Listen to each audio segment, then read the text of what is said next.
As-tu entendu parler du réveil d'Asbury? Au moment où je te parle, des étudiants de l'université d'Asbury, à Wilmore dans le Kentucky, aux États-Unis, sont dans la prière, la louange et l'adoration depuis plus de 10 jours consécutifs et sans interruption. Tout a commencé dans cette université chrétienne le mercredi 8 février 2023 à 10 heures avec le service habituel, pendant lequel ce pasteur a prêché sur Romains chapitre 12. Il a conclu son message par un appel à expérimenter l'amour de Dieu pour être capable d'aimer les autres comme Dieu nous le demande dans ces versets. Non, une bonne prédication, mais franchement une prédication comme beaucoup de bonnes prédications.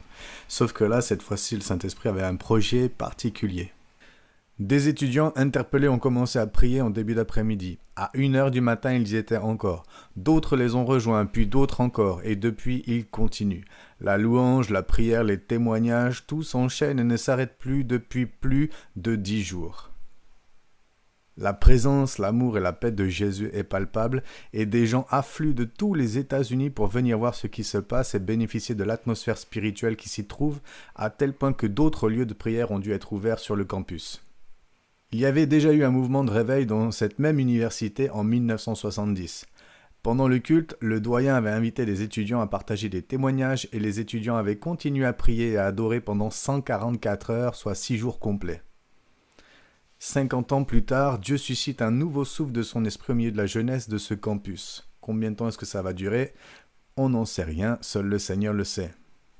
Dans l'évangile de Matthieu, chapitre 26, verset 40, Jésus fait le reproche à ses disciples de ne pas avoir pu veiller 1 heure avec lui alors qu'ils se trouvaient dans l'angoisse avant son arrestation et sa crucifixion.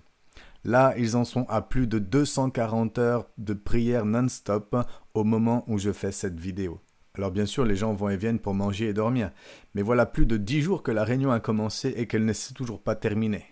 Du coup, moi, la réflexion que ça m'inspire, c'est celle-ci. À quel point avons-nous faim et soif de Dieu ? Jusqu'où sommes-nous prêts à aller dans la recherche de sa présence? Sommes-nous prêts à laisser Dieu bousculer notre confort de vie et nos habitudes?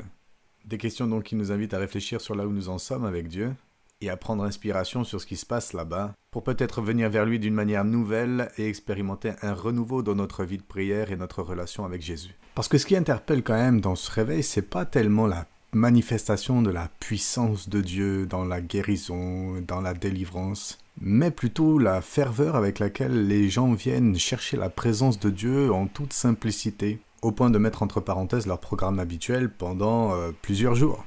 Du coup, je t'invite, si tu as mis la prière de côté, remets-toi à prier. Fais en sorte de trouver du temps dans ta journée. Lève-toi un peu plus tôt le matin ou couche-toi un peu plus tard le soir. Ou mieux encore, saute la série Netflix. Et puis si t'es déjà quelqu'un qui prie, on peut toujours progresser encore. En tout cas, dans un monde où nous sommes tout le temps sollicités et tout le temps occupés parfois et même souvent par des choses non essentielles, je crois que ce mouvement de réveil nous encourage à prendre du temps pour notre relation avec Dieu. Alors je te laisse y réfléchir.